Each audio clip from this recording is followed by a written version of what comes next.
Social society सामाजिक संस्था से नरेश जी हैं, उनसे भी मैं आग्रह करूंगा कि वो 1 मिनट के लिए आए और अपने विचार दें। नरेश जी, जोरदार तालियों से आपका हार्दिक अभिनंदन, स्वागत। नरेश जी,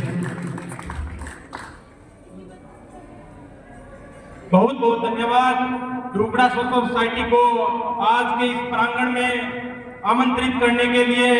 आज का दिन सभी जानते हैं शहीदी दिवस है और इस दिन को चुन करके एनुअल फंक्शन मनाना ये काबिले तारीफ सोच है। जो इलाके में हमारा जो सैनिक स्कूल खुला है, हमने देखा दीवारों पे जो बच्चे लगे हैं जिनका सैनिक स्कूल में एडमिशन हुआ है, तो मोहन सोनी जी का हम इस इलाके में इस तरह से जो पहल शुरू की है बहुत बहुत धन्यवाद करते हैं कि जिससे बच्चे यहाँ पढ़ते भी हैं और कंपटीशन की तैयारी साथ नहीं करते हैं। हमारी एक रुकड़ा सोसाइटी गांव में बनी हुई है, हम उसमें 60 साथी जुड़े थे, उसमें से 40 आज गवर्नमेंट जॉब में है। आज हम 5 साथ आए हैं, सारे गवर्नमेंट जॉब वाले हैं, तो ये एक अच्छी पहल की है। हम उस भारत से आते हैं जो कभी सत्यम शिवम सुंदरम, कभी वंदे मातरम, तो कभी द्राविड़ उत्कल बंगा है। हम उस भारत से आते हैं जो ठुकराए हुए लोगों की शरण सतनी बन जाता है। हम उस भारत से आते हैं जो 7 समंदर पार बैठे परदेशियों को भी ब्रदर्स एंड सिस्टर्स कहकर बुलाता है। हम उस भारत से आते हैं जिसने विश्व को कर्म योग सिखाया, हितो उपदेश सिखाया, लेकिन कभी अपना पराया न सीख पाया और सदैव वासुदेव कुटुंबकम को अपनाया। हम उस भारत से आते हैं।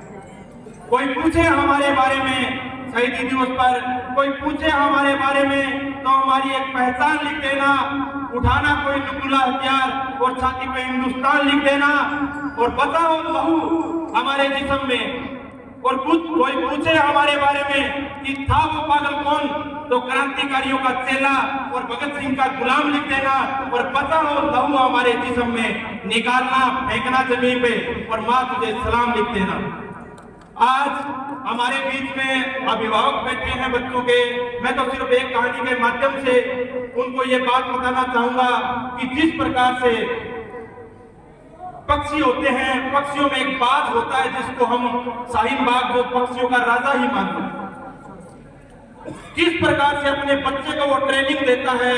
उस ट्रेनिंग का मैं बताता हूँ कि वो जब और पक्षी चिचियाना शुरू करते हैं तब वो अपने बच्चे को लेकर के और आसमान में 12 किलोमीटर की ऊंचाई पर ले जाता है और वहां 12 किलोमीटर की ऊंचाई पर ले जाकर के उसको सीधा जमीन पे छोड़ देता है। 3-4 किलोमीटर तक तो उस बच्चे को पता ही नहीं चलता कि तेरे साथ हो क्या रहा है। 4 किलोमीटर 5 किलोमीटर के बाद में उसके जो पंख, जिसको कंजाइन बोलते हैं, वो खुलते हैं।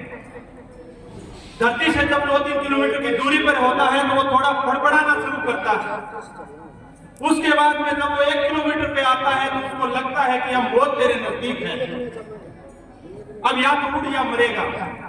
उसके पंख इतने सक्षम नहीं होते कि वह उड़ सके, लेकिन उसकी माँ उसके ऊपर होती है। उसकी माँ जब वो मरने की कगार पे होता है तब उसको पकड़ करके और उड़ जाती है। तो इसी प्रकार से टफ एंड ट्रेनिंग जो मोहन सोनी सर यहाँ दे भी रहे हैं बच्चों को साथ साथ, ऐसी हमें बच्चों को ट्रेनिंग शुरू से ही देनी पड़ेगी। कार की चाबी तभी पकड़ानी है जब बच्चा कम से कम 20-30 किलोमीटर पैदल चलने में सक्षम हो। ऐसी तभी देनी है जब बच्चा बिना पंखे के सो सके।